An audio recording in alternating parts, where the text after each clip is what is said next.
नमस्कार भक्तजनों। आज की कथा में आप श्रवण करेंगे 16 सोमवार की व्रत कथा। आप सभी भक्तजन कथा को श्रद्धा पूर्वक श्रवण करिए। बोली शंकर भगवान की जय। एक बार की बात है, मृत्युलोक में भ्रमण करने की इच्छा से श्री भूतनाथ भगवान महादेव जी माता पार्वती जी के साथ पधारे। वहां भ्रमण करते करते विदर्भ देशांतर्गत अमरावती नाम की अति रमणीक नगरी में पहुंचे। अमरवती नगरी अमरापुरी के सदृश सब प्रकार के सुखों से परिपूर्ण थी। उसमें वहां के महाराज का बनाया हुआ अति रमणीक शिवजी का मंदिर बना था। उसमें भगवान शंकर भगवती पार्वती के साथ निवास करने लगे। एक समय माता पार्वती ने प्राणपति को प्रसन्न देख के मनोविनोद करने की इच्छा से बोली, हे महाराज, आज तो हम तुम दोनों चौसर खेलेंगे। शिवजी ने प्राण प्रिया की बात को मान लिया और चौसर खेलने लगे। उस समय इस स्थान पर मंदिर का पुजारी ब्राह्मण मंदिर में पूजा करने को आया। माता पार्वती ने ब्राह्मण से प्रश्न किया कि पुजारी जी, बताओ इस बाजी में दोनों में किसकी जीत होगी। ब्राह्मण बिना विचारे ही शीघ्र बोल उठा कि महादेव जी की जीत होगी। थोड़ी देर में बाजी समाप्त हो गई और पार्वती जी की विजय हुई। अब तो पार्वती जी ब्राह्मण को झूठ बोलने के अपराध के कारण श्राप देने को उद्यत हुई। तब महादेव जी ने पार्वती को बहुत समझाया, परंतु उन्होंने ब्राह्मण को कोढ़ी होने का श्राप दे दिया। कुछ समय बाद पार्वती जी के श्रापवश पुजारी के शरीर में कोढ़ पैदा हो गया। इस कारण पुजारी अनेक प्रकार से दुखी रहने लगा। इस तरह के कष्ट भोगते हुए जब बहुत दिन हो गए तो देवलोक की अप्सराएं शिवजी की पूजा करने उसी मंदिर में पधारी और पुजारी के कोढ़ के कष्ट को देख बड़े दया भाव से उससे रोगी होने का कारण पूछने लगी। पुजारी ने निसंकोच सब बातें उनसे कह दी। वे अप्सराएं बोली, हे पुजारी, अब तुम अधिक दुखी मत होना, भगवान शिवजी तुम्हारे कष्ट को दूर कर देंगे। तुम सब व्रतों में श्रेष्ठ 16 सोमवार का व्रत भक्ति भाव से किया करो। पुजारी जी अप्सराओं से हाथ जोड़कर विनम्र भाव से 16 सोमवार व्रत की विधि पूछने लगा। अप्सराएं बोली कि जिस दिन सोमवार हो उस दिन भक्ति के साथ व्रत करें, स्वच्छ वस्त्र पहने, आधा सेर गेहूं का आटा लें, उसके 3 अंगा बनावें और घी, गुड़, दीप, नैवेद्य, पुंगीफल, बेलपत्र, जनेऊ, जोड़ा, चंदन, अक्षत, पुष्पादि के द्वारा प्रदोष काल में भगवान शंकर का विधि से पूजन करें। तत्पश्चात अंगों में से एक शिवजी को अर्पण करें, बाकी 2 को शिवजी की प्रसादी समझकर उपस्थित जनों में बांट दें और आप भी प्रसाद पावें। इस विधि से 16 सोमवार व्रत करें। तत्पश्चात 17वें सोमवार के दिन पाव सेर पवित्र गेहूं के आटे की बाटी बनावें, तदनुसार घी और गुड़ मिलाकर चूरमा बनावें और शिवजी का भोग लगाकर उपस्थित भक्तों में बांटें। पीछे आप सब परिवार प्रसाद लें तो भगवान शिवजी की कृपा से उसके मनोरथ पूर्ण हो जाते हैं। ऐसा कहकर अप्सराएं स्वर्ग को चली गईं। ब्राह्मण ने यथाविधि 16 सोमवार व्रत किया तथा भगवान शिवजी की कृपा से रोग मुक्त होकर आनंद से रहने लगा। कुछ दिन बाद जब फिर शिवजी और पार्वती उस मंदिर में पधारे तब ब्राह्मण को निरोगी देख पार्वती जी ने ब्राह्मण से रोग मुक्त होने का कारण पूछा तो ब्राह्मण ने 16 सोमवार व्रत की कथा कह सुनाई। तब तो पार्वती जी अति प्रसन्न होकर ब्राह्मण से व्रत की विधि पूछकर व्रत करने को तैयार हुई। व्रत करने के बाद उनकी मनोकामना पूर्ण हुई तथा उनके रूठे पुत्र स्वामी कार्तिकेय स्वयं माता के आज्ञाकारी हुए। परंतु कार्तिकेय जी को अपने यह विचार परिवर्तन का रहस्य जानने की इच्छा हुई और माता से बोले, हे माता जी, आपने ऐसा कौन सा उपाय किया जिससे मेरा मन आपकी ओर आकर्षित हुआ। तब पार्वती जी ने वही 16 सोमवार व्रत कथा उनको सुनाई। स्वामी कार्तिकेय जी बोले कि इस व्रत को मैं भी करूंगा, क्योंकि प्रिय मित्र ब्राह्मण बहुत दुखी दिल से परदेश गया है, हमें उससे मिलने की बहुत इच्छा है। कार्तिकेय जी ने भी इस व्रत को किया और उनका प्रिय मित्र मिल गया। मित्र ने इस आकस्मिक मिलन का भेद कार्तिकेय जी से पूछा तो वे बोले, हे मित्र, हमने तुम्हारे मिलने की इच्छा करके 16 सोमवार का व्रत किया था। अब तो ब्राह्मण मित्र को भी अपने विवाह की बड़ी इच्छा हुई। कार्तिकेय जी से व्रत की विधि पूछी और यथाविधि व्रत किया। व्रत के प्रभाव से जब वह किसी कार्यवश विदेश गया तो वहां के राजा की लड़की का स्वयंवर था। राजा ने प्रण किया था कि जिस राजकुमारी के गले में सब प्रकार श्रृंगारित हथनी माला डालेगी, मैं उसी के साथ अपनी प्यारी पुत्री का विवाह कर दूंगा। शिव जी की कृपा से ब्राह्मण भी स्वयंवर देखने की इच्छा से राजसभा में एक ओर बैठ गया। नियत समय पर अथनी आई और उसने जयमाला उस ब्राह्मण के गले में डाल दी। राजा की प्रतिज्ञा के अनुसार बड़ी धूमधाम से कन्या का विवाह उस ब्राह्मण के साथ कर दिया गया। ब्राह्मण को बहुत सा धन और सम्मान देकर संतुष्ट किया। ब्राह्मण सुंदर राजकन्या पाकर सुख से जीवन व्यतीत करने लगा। एक दिन राजकन्या ने अपने पति से प्रश्न किया, हे प्राणनाथ, आपने ऐसा कौन सा भारी पुण्य किया जिसके प्रभाव से हथनी ने सब राजकुमारों को छोड़कर आपको वर्ण किया? ब्राह्मण बोला, हे प्राण प्रिय, मैंने अपने मित्र कार्तिकेय जी की कथानुसार 16 सोमवार का व्रत किया था, जिसके प्रभाव से मुझे तुम जैसी स्वरूपवान पत्नी की प्राप्ति हुई है। व्रत की महिमा को सुनकर राजकन्या को बड़ा आश्चर्य हुआ और वह भी पुत्र की कामना करके व्रत करने लगी। शिवजी की दया से उसके गर्भ से एक अति सुंदर सुशील धर्मात्मा और विद्वान पुत्र उत्पन्न हुआ। माता पिता दोनों उस देवपुत्र को पाकर अति प्रसन्न हुए और उसका लालन पालन भली प्रकार से करने लगे।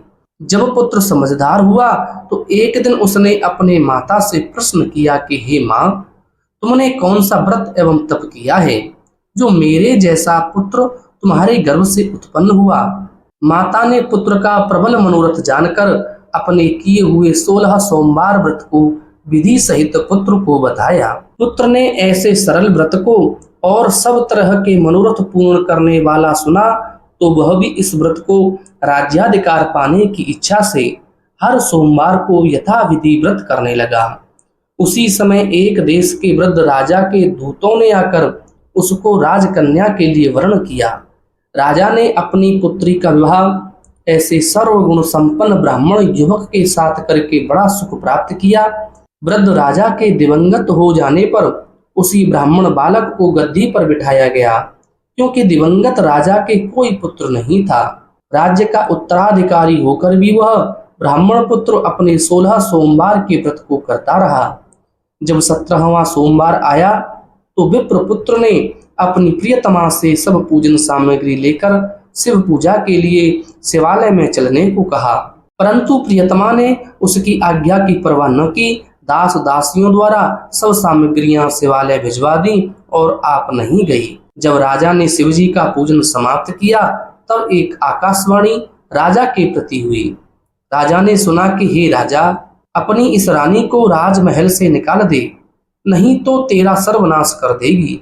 आकाशवाणी को सुनकर राजा के आश्चर्य का ठिकाना नहीं रहा और तत्काल ही मंत्रणागृह में जाकर अपने सभासदों को बुलाकर पूछने लगा कि हे मंत्रियों, मुझे शिवजी की वाणी हुई है कि राजा तू अपनी इस रानी को निकाल दे, नहीं तो ये तेरा सर्वनाश कर देगी।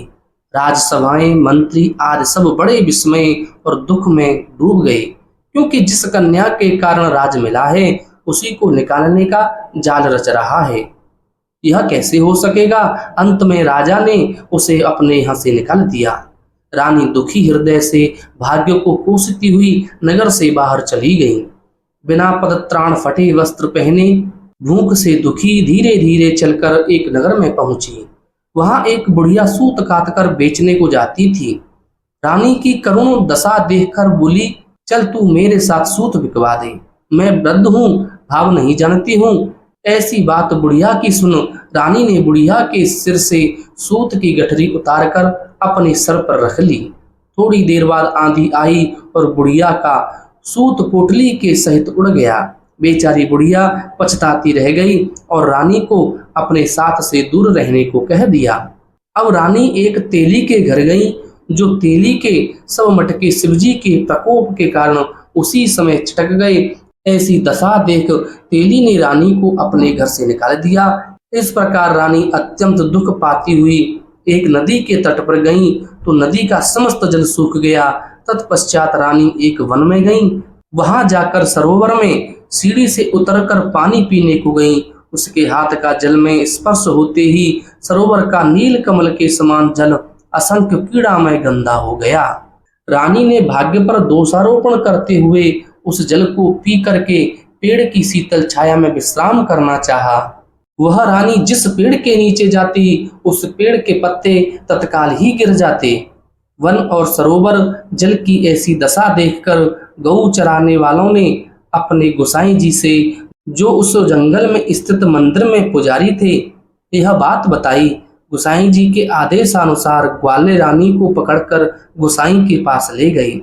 रानी की मुख कांति और शरीर शोभा देखकर गोसाई जान गए कि यह अवश्य ही कोई विधि की गति की मारी कुलीन स्त्री है।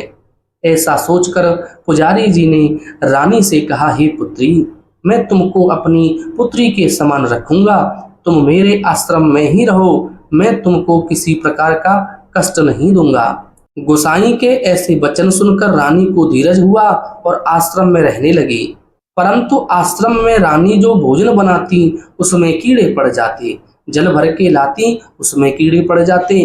अब तो गोसाई जी भी दुखी हुए और रानी से बोले कि हे बेटी, तुम्हारे ऊपर कौन से देवता का कोप है जिससे तुम्हारी ऐसी दशा हुई है। पुजारी की बात सुन रानी ने शिव जी महाराज के पूजन का बहिष्कार करने की कथा सुनाई तो पुजारी शिव जी महाराज की अनेक प्रकार से स्तुति करते हुए रानी से बोले कि देवी, तुम सब मनोरथों के पूर्ण करने वाले 16 सोमवार व्रत को करो, उसके प्रभाव से अपने कष्ट से मुक्त हो सकोगी। गोसाई की बात सुनकर रानी ने 16 सोमवार व्रत को विधिवत संपन्न किया और 17वें सोमवार को पूजन के प्रभाव से राजा के हृदय में विचार उत्पन्न हुआ कि रानी को गए बहुत समय व्यतीत हो गया है, न जाने वह कहां कहां भटकती होगी, ढूंढना चाहिए। यह सोचकर रानी को तलाश करने के लिए चारों दिशाओं में दूत भेजे। वे दूत रानी को देखते हुए पुजारी के आश्रम में पहुंचे। वहां रानी को पाकर पुजारी से रानी को मांगने लगे, परंतु पुजारी ने उनको मना कर दिया। तो दूत चुपचाप लौटे और आकर महाराज के सन्मुख रानी का पता बतलाया। रानी का पता पाकर राजा स्वयं पुजारी के आश्रम में गए और पुजारी से प्रार्थना करने लगे कि महाराज, जो देवी जी आपके आश्रम में रहती हैं वह मेरी पत्नी है। शिवजी के कोप से मैंने इसे त्याग दिया था। अब इस पर से शिव का प्रकोप शांत हो गया है, इसलिए मैं इन्हें लेने आया हूँ। आप इनको मेरे साथ जाने की आज्ञा दे दीजिए। गोसाई जी ने राजा के वचन को सत्य समझकर रानी को राजा के साथ जाने की आज्ञा दे दी। गोसाई की आज्ञा पाकर रानी प्रसन्न होकर राजा के साथ महल में आई। नगर में अनेक प्रकार के बधावे बजने लगे।